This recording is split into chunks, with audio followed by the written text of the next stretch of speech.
Hello students and welcome to utter study point. आज के इस वीडियो में हम बात करेंगे सॉलिड स्टेट फिजिक्स के अंदर जो क्रिस्टल्स होते हैं उनके द्वारा एक्सरे का डिफ्रैक्शन किस प्रकार होता है। जैसा कि हमने देखा था कि क्रिस्टल्स के अंदर उनकी यूनिट सेल होती है, प्रिमिटिव सेल होती है, और उनके जो लेटेस्ट पॉइंट्स होते हैं वो किस प्रकार 3D स्पेस में अरेंज रहते हैं। उनसे रिलेटेड हमने सारे वेक्टर्स की बात कर ली थी, और उनसे जो बनने वाले जो प्लेन्स होते हैं जिनको लेटिस प्लेन और उनके जो ओरिएंटेशन होते हैं उनको डिनोट करने के लिए हमने मिलर इंडिसेस पढ़े थे जो कि HKL होते हैं। एंड उनसे जुड़े हमने सारे फिनोमेना की बात कर ली थी। इस वीडियो में हम देखेंगे कि किस प्रकार जो क्रिस्टल है उस पर अगर हम एक्सरे इंसिडेंट करवाए तो एक्सरे किस प्रकार डिफ्रैक्शन होता है और उससे जो हमें पैटर्न मिलता है वो किस प्रकार होता है। तो ये बात है सन 1895 की, जिसमें एक्सरे की जब खोज हुई थी तब एक्सरे की वेवलेंथ एंड उसका नेचर जानने के लिए अलग अलग एक्सपेरिमेंट हुए थे। और उन एक्सपेरिमेंट में हमें सिर्फ इतना पता था कि ये एक इलेक्ट्रोमैग्नेटिक वेव है। फिर 1912 में एक साइंटिस्ट थे लवे, जिन्होंने सजेशन दिया कि क्यों ना हम डिफ्रैक्शन से जो एक्सरे है उसकी वेवलेंथ मेज़र की जाए। लेकिन प्रॉब्लम ये थी कि जो वेवलेंथ जो डिफ्रैक्शन के लिए जो हमें जो स्लिट चाहिए वो काफ़ी नैरो होनी चाहिए। लेकिन लवे ने कहा कि अगर हम क्रिस्टल पर एक्सरे को इंसिडेंट करवाएं तो हमें जो क्रिस्टल स्ट्रक्चर है, जैसा कि हमें ये ज्ञात था कि उनके जो डॉट्स हैं वो काफ़ी नियरेस्ट पॉइंट पर रहते हैं और जो उनके बीच की डिस्टेंस है वो काफ़ी कम रहती है। जो एटॉमिक रेंज रहती है, जो अंगस्ट्रोम की रेंज है, वहाँ पे वो उनके जो बीच की एटॉमिक डिस्टेंस है वो रहती है। तो लवे ने कहा कि जो क्रिस्टल के जो प्लेन्स है वो प्लेन एक्सरे के लिए उस स्लिट का काम करेंगे। तो फिर क्या हुआ कि ऑन द सजेशन ऑफ लवे, Friedrich and keeping in 1912 performed an experiment of diffraction of X-ray by crystals. In this experiment, X-ray from a cold cathode tube incident upon a thin crystal of zinc blende, and the diffracted emergent rays was allowed to fall on a photographic plate as shown in figure. After a long exposure, it was found that the photographic plate exhibit a large center spot due to direct beam and symmetrically distributed weak spots about the central spot. The pattern of spots so obtained is called Laue pattern. तो इस experiment में हमने देखा कि जब हम किसी x ray tube से एक्सरे को किसी क्रिस्टल पर क्या करते हैं, इंसिडेंट करवाते हैं, तो क्रिस्टल से क्या होगा कि एक तो बनेगा हमें, एक तो देखिए यहाँ से देखिए ये जो पैटर्न है वो हमें मिलेगा, जो कि सेंटर पॉइंट पे क्या आएगा, एक ब्राइट फ्रिंज हमें मिलेगी, एक ब्राइट स्पॉट मिलेगा, और उसके अराउंड हमें क्या मिलेंगे, छोटे छोटे जो लाइट स्पॉट है वो हमें मिलेंगे, जो कि इसके तुलना में क्या रहेंगे, कम लाइट के रहेंगे। ठीक है, तो जैसा कि यहाँ पे पैटर्न दिख रहा है तो हमें फोटोग्राफिक प्लेट पे कुछ इस प्रकार का पैटर्न मिला। अब लावे ने बताया कि ये जो पैटर्न मिल रहा है हमें वो क्रिस्टल प्लेन्स की वजह से मिल रहा है, उनकी वजह से जो एक्सरे की जो वेवलेंथ है वो उस रेंज में आने की वजह से वहाँ पे क्या हो रहा है, एक डिफ्रैक्शन हो रहा है, और उस डिफ्रैक्शन की वजह से जो लाइट है वो डिफ्रेक्ट होके हमें ये वाला पैटर्न दे रही है, जैसे कि क्या बोलते हैं, लावे पैटर्न बोलते हैं। फिर बाद में ब्रेग ने इसको करेक्ट करते हुए कहा कि ये जो डिफ्रैक्शन आ रहा है वो प्लेन की वजह से नहीं बल्कि वहाँ पे मौजूद एटम्स की वजह से आ रहा है। यानी कि जो क्रिस्टल के जो एटम्स है वो क्या करेंगे कि जब जब एक्सरे इंसिडेंट होगा तो वो क्या करेंगे कि इस एक्सरे को एब्जॉर्ब कर लेंगे, इसकी एनर्जी एब्जॉर्ब करेंगे, और एक्साइटेड स्टेट में जाके फिर वापस से एक फोटोन रिलीज करेंगे जो कि सेम एनर्जी का होगा। यानी कि एक्सरे को वो क्या करेंगे, एब्जॉर्ब करेंगे, और वहाँ पे फिर वापस से उसी सेम एनर्जी का जो एक्सरे है वो क्या कर देंगे, इमिट कर देंगे। और ऐसा क्या होगा, सभी जो एटम्स है वो सेम करेंगे, है ना। और जो डायरेक्ट जो देखिए यहाँ पे देखिए जैसे कि डायरेक्ट बीम आ रही है तो वो तो डायरेक्ट बीम आ गई, जो कि क्योंकि एक्सरे क्या हाईली पेनेट्रेटेड एक्सरे है तो वो क्या करेगी, जो पेनेट्रेट कर जाएगी वो तो हमें यहाँ पे मिल जाएगी। लेकिन जो एनर्जीज ये पार्टिकल्स जो एटम्स है वो एब्जॉर्ब कर लेंगे फिर वापस से रिलीज़ करेंगे, तो उनसे देखिए कि अगर यहाँ पे गिरी तो वो भी रिलीज़ करेगा, और यहाँ से भी मूव करेगा, यहाँ से भी रिलीज़ करेगा। तो ये जितने भी डिफ्रैक्टेड जो वेव्स है जो जो रिलीज या फिर जो आउटगोइंग वेव्स है, इनमें क्या होगा कि अब इनमें जो इंटरफेरेंस है वो पाया जाएगा। यानी कि इंटरफेरेंस, अगर ये लाइट ना कंस्ट्रक्टिव इंटरफेरेंस करेगी तो हमें क्या मिलेगा, एक ब्राइट स्पॉट मिलेगा, और वरना फिर क्या हो जाएगा कि वो तो डार्क स्पॉट रहेगा चारों तरफ। और डिस्ट्रक्टिव अगर करेगी तो क्या मिल जाएगा हमें, वहाँ पे फिर कोई स्पॉट नहीं मिलेगा। तो इस प्रकार ब्रेग ने समझाया कि ये जो डिफ्रैक्शन हो रहा है एक्सरे का वो ना प्लेन्स की वजह से नहीं, उनके अंदर जो एटम्स है उनकी वजह से वहाँ पे हमें देखने को मिलता है। अब प्लेन की वजह से इनके जो एटम्स के जो अरेंजमेंट्स है वो अलग अलग हो सकते हैं। उसके आधार पर ब्रेग ने हमें एक इक्वेशन दी। ब्रेग ने समझाया कि when X-ray fall on a crystal, each atom scatters the wave in all direction and thus becomes a source of secondary wavelets। यानी कि जो एक्सरे इंसिडेंट हो रही है उसको वो एब्जॉर्ब करके एक सेकेंडरी सोर्स वो खुद एटम बन जाएगा। The secondary waves coming from atoms in one set of parallel planes interfere constructively in a definite direction in which the phase difference is an even multiple of pi। यानी कि जिस wave का phase difference है वो even multiple of पाई करेगा, वो तो क्या कर लेंगे कि कंस्ट्रक्टिव इंटरफेरेंस कर देंगे, है ना, वो तो क्या हो जाएंगे, कंस्ट्रक्टिवली इंटरफेयर हो जाएंगे। और जिनका जो फेज डिफरेंस है वो कैसा रहेगा कि ओड मल्टीपल ऑफ पाई रहेगा, वो क्या कर जाएंगे, डिस्ट्रक्टिवली इंटरफेरेंस वहाँ पे कर जाएंगे, यानी वो मिलके क्या हो जाएंगे, डिस्ट्रक्ट हो जाएंगे। और जिनका जो फेज है वो इवन यानी कि 2, 4, 6 पाई रहेगा, वो क्या हो जाएंगे कि कंस्ट्रक्टिवली इंटरफेयर हो गए। वहाँ पे हमें जो जो स्पॉट मिल रहे हैं ये वाले, देखिए ये जो स्पॉट मिल रहे हैं वो हमें वहाँ पे मिल जाएंगे। In the terms of wavelength, constructive interference occurs when path difference is integral multiple of wavelength। यानी कि अगर हम फेज डिफरेंस की बात न करके यहाँ पे पाथ डिफरेंस की बात करें, है ना, तो पाथ डिफरेंस में क्या होगा कि वो कंस्ट्रक्टिवली इंटरफेयर करेगा कब, जब पाथ डिफरेंस क्या हो जाएगा, लेमडा के इंटीजर मल्टीपल वो होगा। अब अगर हम डायग्राम से देखें तो देखिए कि ये इंसिडेंट रे है ना, और ये इस एटम पे गिरी। फिर सेकंड यहाँ पे देखिए कि ये दूसरी इंसिडेंट रे वो यहाँ पे इस एटम के पास गिरी, तो ये एटम देखिए कि इससे डी डिस्टेंस पीछे है, ठीक है।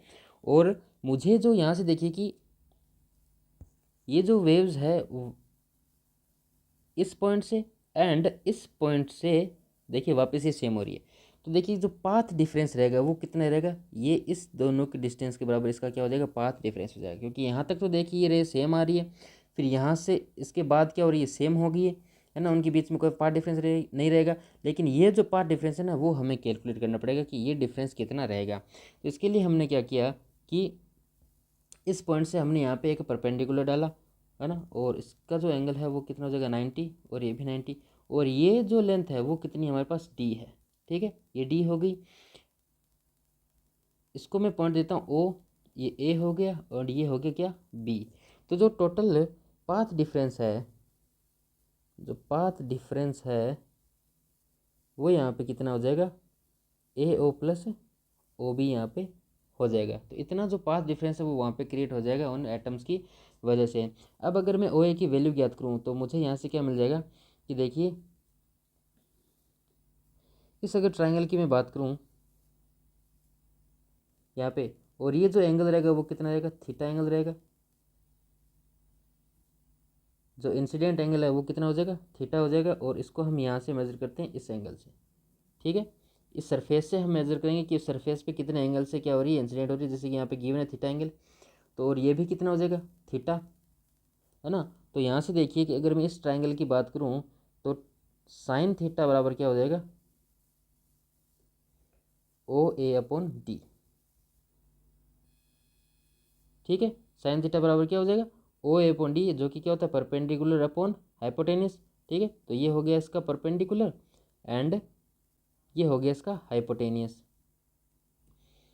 फिर सेम अगर हम इसी दूसरे ट्राइंगल में बात करें तो ये इसका एंगल थीटा है, और इसके लिए भी क्या हो जाएगा, sine theta is equals to O B upon D. तो यहाँ से देखिए ओ ए की वैल्यू क्या आ गई, डी साइन थीटा, यहाँ से भी ओ बी की वैल्यू क्या आ गई, डी साइन थीटा। तो जो हमारा टोटल पाथ डिफरेंस है वो कितना हो जाएगा, जो पाथ डिफरेंस है वो हो जाएगा D sine theta plus D sine theta equals to 2d sine theta. अब जो कंस्ट्रक्टिव इंटरफेरेंस की कंडीशन है उसमें अगर हम ये वैल्यू पुट करेंगे तो कंस्ट्रक्टिव इंटरफेरेंस की जो कंडीशन है वो क्या होती है कि डेल्टा इक्वल्स टू होना चाहिए एन लेमडा, यानी कि जो पाथ डिफरेंस है वो उस वेवलेंथ का कैसा होना चाहिए, इंटीजर मल्टीपल होना चाहिए। तो यहाँ से हमें मिल जाएगा कि 2d sine theta is equals to n lambda, और यहाँ पे n क्या हो जाएगा, n है यहाँ पे इंटीजर, n क्या है, इंटीजर है। लेमडा क्या है यहाँ पे, वेवलेंथ किसकी, एक्सरे की हो जाएगी, एंड d यहाँ पे क्या है, इंटरफेरेंस एटॉमिक डिस्टेंस, ठीक है, एटम्स के बीच की जो डिस्टेंस है वो डी हो जाएगी। और थीटा क्या है यहाँ पे, ग्लेंसिंग एंगल,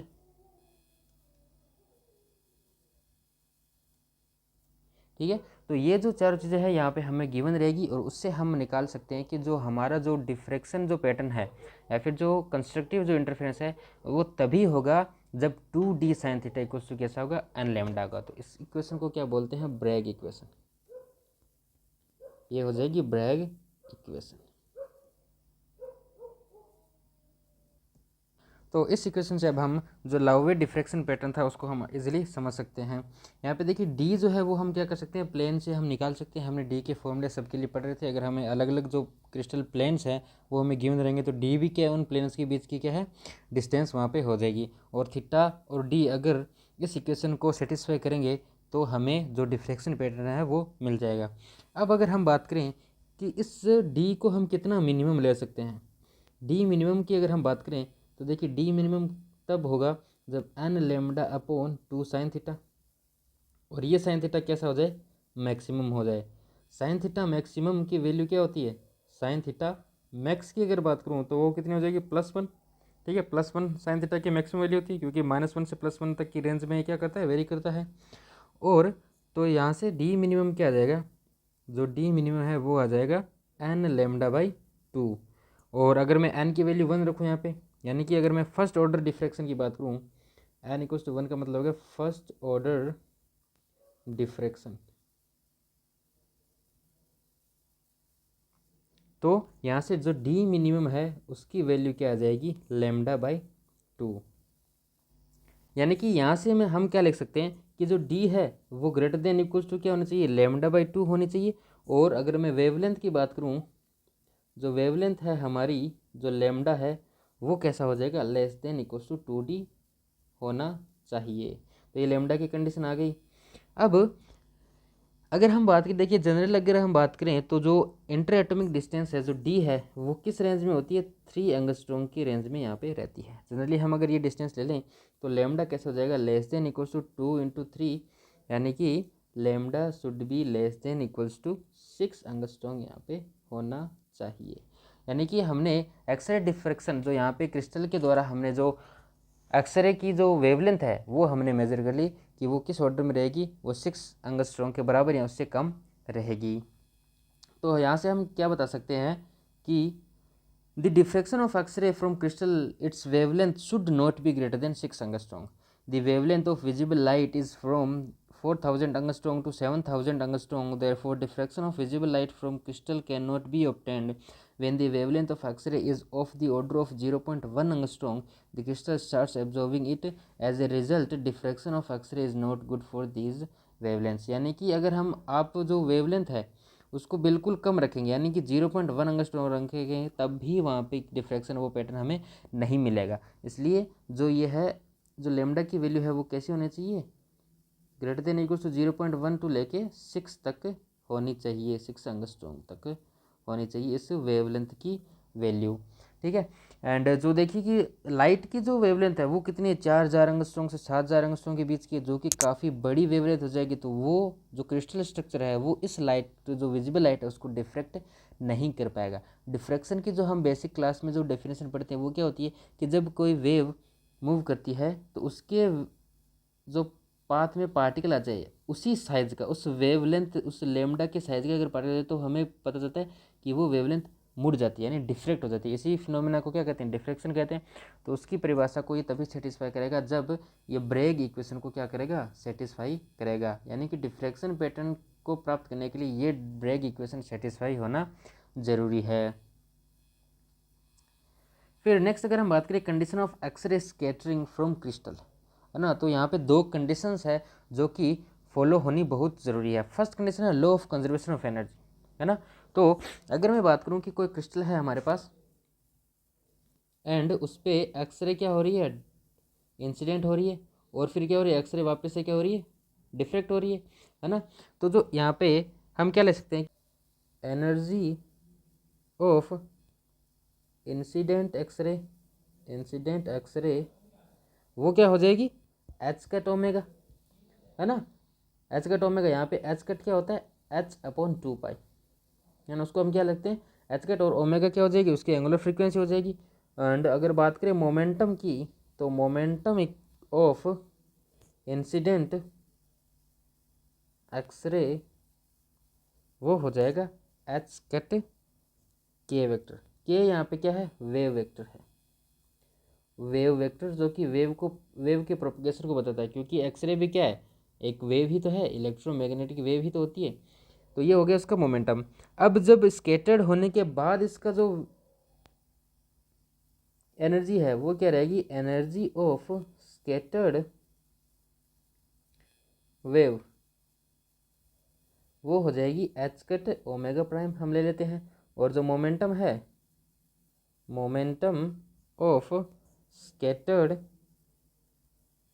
एक्सरे का कितना हो जाएगा, हमने ले लिया एच कट के वेक्टर, ठीक है। तो ये जो चार क्वांटिटीज़ है वो हमारे पास है। अब फर्स्ट जो कंडीशन है, law of conservation of energy, तो वो हमारा सेटिस्फाई होना चाहिए। ये तभी होगा जब देखिए कि फर्स्ट ऑफ ऑल जो कोलिजन है यहाँ पे वो कैसा होने वाला है, इलास्टिक कोलिजन होने वाला है, क्योंकि एक्सरे इस क्रिस्टल के साथ कैसा कोलिजन करेगी, इलास्टिक कोलिजन करेगी। तो इसकी वजह से एनर्जी जो रहेगी वो क्या रहेगी, कंजर्व्ड रहेगी। So the energy will be conserved,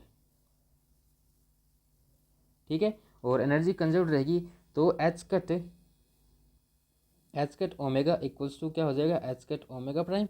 यहाँ से मैं क्या लिख सकता हूँ कि जो एंगुलर फ्रीक्वेंसी है वो भी क्या हो जाएगी, बराबर रहेगी। यानी कि यहाँ से हम लिख सकते हैं कि the frequencies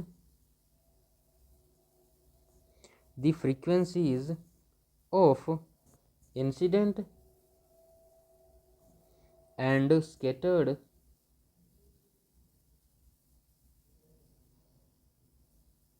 waves must be same. तो यहाँ से हमें एक रिजल्ट मिल जाएगा कि उनकी जो इंसिडेंट और स्कैटर्ड जो वेव है उसकी जो फ्रीक्वेंसी है वो क्या होनी चाहिए, बिल्कुल सेम होनी चाहिए। तो यहाँ से हमें एक और रिजल्ट मिल जाएगा। ओमेगा को मैं क्या लिख सकता हूँ, ओमेगा बराबर क्या होता है, सी और के का मैग्नीट्यूड, है ना। तो के क्या यहाँ पे वेव प्रोपगेशन है, उसका मैग्नीट्यूड इंटू सी। तो यहाँ से क्या हो सकता है कि सी के का मैग्नीट्यूड इक्वल्स टू में क्या हो जाएगा, सी इंटू के प्राइम का मैग्नीट्यूड। यानी कि जो वेव प्रोपगेशन का मैग्नीट्यूड है वो क्या रहेगा, बराबर रहेगा। यानी कि जो मोमेंटम है वो मैग्नीट्यूड में कैसा रहेगा, इक्वल रहेगा, ठीक है। तो अब अगर हम डायरेक्शन की बात करें, मोमेंटम की बात करें, तो सेकंड जो कंडीशन है वो क्या होनी चाहिए, वो भी फुलफिल होनी चाहिए, और वो है कंजर्वेशन ऑफ मोमेंटम। तो इंसिडेंट जो रे है उसका मोमेंटम क्या होने वाला है, यहाँ पे एच कट के, है ना। और जो इंसिडेंट है, सॉरी जो स्केटर्ड है, उसका वेव जो मोमेंटम रहेगा वो क्या रहेगा, एच कट के प्राइम। अब देखिए यहाँ पे ये दोनों बिल्कुल इक्वल नहीं रहेंगे, क्योंकि डायरेक्शन में वहाँ पे क्या होगा, फ़र्क आएगा। तो अगर मैं बात करूँ इस क्रिस्टल की, है ना, तो ये क्रिस्टल अगर रहेगा तो यहाँ से अगर जो वेव आई फिर स्केटर्ड हो गई, तो इसका जो मोमेंटम वो क्या रहेगा, एच कट के, और इसका मोमेंटम क्या रहेगा, एच कट के प्राइम। तो यहाँ पे एक रिकॉइल जनरेट होगा क्रिस्टल में, यानी कि क्रिस्टल रिकॉल होगा वहाँ से, और उसका जो यहाँ पे रहेगा वेक्टर, जो रेसिप्रोकल वेव वेक्टर है उसके मल्टीपल में ये क्या रहेगा, रिकॉइल वहाँ पे होने वाला है। तो यहाँ पे ये क्या हो जाएगा कि recoil wave vector of crystal. तो जी क्या हो जाएगा यहाँ पे कि जो क्रिस्टल है वो रिकॉल करेगा, तो उसका वेक्टर जो को रिप्रेजेंट करेगा ये जी वेक्टर। तो यहाँ से मैं इक्वेशन बना सकता हूँ कि माइनस एच कट जी वेक्टर का एक फैक्टर और आ जाएगा, ठीक है। तो यहाँ से फिर क्या हो जाएगा कि एच कट तो कैंसिल आउट हो जाएगा, तो के प्राइम इक्वल्स टू क्या हो जाएगा, के वेक्टर प्लस जी वेक्टर।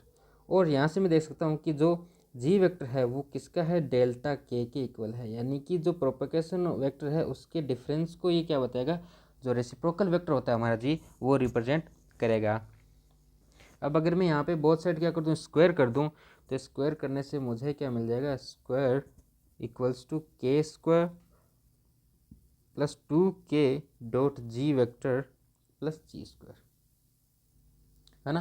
क्योंकि इसका मैं कंप्लीट का स्क्वायर करूँगा, तो यहाँ पे इसका स्क्वायर प्लस इसका मैग्नीट्यूड स्क्वायर, और प्लस में हो जाएगा 2k.g। तो ये मिल गई मुझे वैल्यू। और मुझे पता है कि हमने फर्स्ट रिजल्ट में देखा था कि जो दोनों का मैग्नीट्यूड है वो क्या होता है, बराबर होता है। तो यहाँ से एक रिजल्ट बन जाएगा जो कि क्या हो जाएगा 2k prime plus dot ji vector plus ji square equals to 0, है ना। और इस के प्राइम की जगह मैं सिर्फ के भी लिख सकता हूँ क्योंकि दोनों क्या है, बराबर है। हमारे पास क्या रहेगा, सिर्फ इंसिडेंट की जो वेव वेक्टर है वो रहेगा और जो रेसिप्रोकल लेटिस वेक्टर है वो रहेगा जो कि उसके रिकॉइल वेक्टर की तरह काम करेगा। तो ये इक्वेशन याद रखना, मोस्ट इंपॉर्टेंट इक्वेशन है। किसी भी डिफ्रैक्शन के लिए ये इक्वेशन सेटिस्फाई होना मस्ट है, ठीक है। तो ये इक्वेशन सेटिस्फाई होनी मस्ट है। तो यहाँ से हम क्या ले सकते हैं, the direction of scattering must satisfy the above equation. तो ये इक्वेशन सेटिस्फाई होनी जरूरी है डायरेक्शन के लिए, तभी वहाँ पे क्या रहेगा, वो डिफ्रैक्शन होगा। अब इस इक्वेशन से हम क्या देख सकते हैं कि ये इक्वेशन सही है कि नहीं है। तो हम कैसे इसको फाइंड आउट करेंगे, इसको हम निकाल सकते हैं ब्रैग इक्वेशन से, है ना। क्योंकि ब्रैग इक्वेशन क्या होनी चाहिए, सेटिस्फाई होनी चाहिए डिफ्रैक्शन के लिए। तो इस इक्वेशन को मैं क्या कर सकता हूँ, ब्रैग इक्वेशन से सेटिस्फाई करवा सकता हूँ। तो हमारे पास इक्वेशन है 2k.g vector plus ji square equals to 0, ठीक है। और g का देखिए मैग्नीट्यूड क्या होता है, g का मैग्नीट्यूड, g क्या है, रेसिप्रोकल वेक्टर है जो कि क्या होता है 2π/d के, है ना। जो इंटरप्लेनर डिस्टेंस है उसका रेसिप्रोकली तो क्या होता है, हमें g का वेक्टर जो मैग्नीट्यूड है उस वही तो देता है हमें। तो यहाँ से अगर मैं वैल्यू पुट करूँ तो मुझे क्या मिल जाएगा, और जो k है उसको मैं क्या ले सकता हूँ, k इक्वल्स टू क्या होता है 2π/λ। तो इन दोनों की वैल्यू अगर मैं रखूँ तो मुझे क्या मिल जाएगा कि 2 × 2π/λ इंटू 2π/dh/L कोस 90 - थीटा। कोस 90 - थीटा कहाँ से है, अब ये देखिए, क्योंकि ये क्या था हमारा के वेक्टर, है ना। और जो सेकंड है ये क्या था, के प्राइम। फिर जो ये वेक्टर था जी, जो -g था, है ना। अब इसको अगर मैं यहाँ से ट्राइंगल बनाऊँ तो देखिए, इसको मैं सिंप्लीफाई करके ट्राइंगल बनाऊँ तो मुझे मिलेगा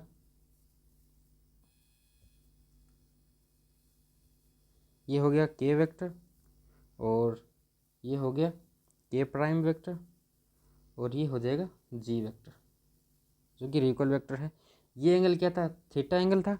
तो यहाँ से के में और देखिए यहाँ से जी में अगर मैं निकालूँ एंगल तो ये कितना हो जाएगा, बच जाएगा एंगल 90 - थीटा एंगल यहाँ से बच जाएगा। तो देखिए कि जो के डॉट जी है वो यहाँ से कोस थीटा होगा और कोस थीटा की वैल्यू कितनी हो जाएगी 90 - थीटा इक्वल्स में क्या हो जाएगा कि जो 2π² /d²h/L, ठीक है। इसकी जगह मैंने वैल्यू पुट कर दी थी ये वाली। फिर यहाँ से अगर मैं सिंप्लीफाई करूँ तो मुझे क्या मिल जाएगा 2dh/L sine theta equals to lambda, जो कि क्या है, ब्रैग की इक्वेशन है। और यहाँ पे n क्या है, 1 है, यानी फर्स्ट ऑर्डर डिफ्रैक्शन यहाँ पे हो जाएगा, ठीक है। तो यहाँ से हमें ये प्रूफ मिल गया कि ये जो इक्वेशन है वो भी क्या है, सेटिस्फाइड हो जाएगी, यानी कि ये भी क्या है, प्रूव्ड है। और ये डायरेक्शन के लिए अगर वेव की फॉर्म में है तो ये इक्वेशन सेटिस्फाई होनी चाहिए, और अगर हमें इंटरप्लेनर डिस्टेंस और थीटा है तो वो ब्रैग इक्वेशन क्या होनी चाहिए, सेटिस्फाई यहाँ पे होनी चाहिए, ठीक है। तो आज की वीडियो में इतने रखते हैं। अगर कोई डाउट हो तो आप मुझे कमेंट सेक्शन में ज़रूर पूछिए। एंड नेक्स्ट वीडियो में हम बात करेंगे इनसे रिलेटेड और अदर एक्सपेरिमेंट्स की, ठीक है। तो मिलते हैं नेक्स्ट वीडियो में।